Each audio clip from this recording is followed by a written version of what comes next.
চলো আজকের ভিডিওতে তোমাদের সাথে শেয়ার করব আমার ছোট্ট ব্যালকনিতে আমি কি কি গাছ লাগিয়েছি। তো প্রথমেই দেখতে পাচ্ছ এখানে একটা লাল গাঁদা লাগিয়েছি, তারপরে এটা হচ্ছে লাল জবা যেটা আমি ফার্স্ট টাইম নিয়ে এসেছি। আর এখানে দেখতে পাচ্ছ একটা ইয়েলো গাঁদা লাগিয়েছে যেটাতে বেশ কয়েকটা ফুল ফুটেও গেছে।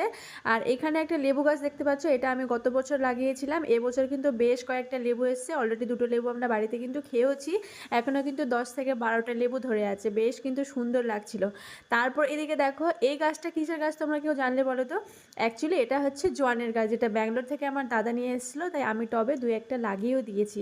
আর এই হচ্ছে পেয়ারা গাছ, যেটা বিশাল বড় হয়ে গেছে, কিছুদিন গেলে এখানে রাখা যাবে না। আর এখানে একটা তুলসী গাছ লাগিয়েছি যেটাতে প্রচুর বীজ এসছে, আর এটা হচ্ছে কারি পাতা। তো এই হচ্ছে আমার ছোট্ট ব্যালকনি। তারপর চলে এসেছি কিচেনে। আগের ভিডিওতে বলেছিলাম মিভু বাড়িতে নেই, আমি একা একা আমার সময় কাটছে না, কী করে সময়গুলোকে কাটাবো।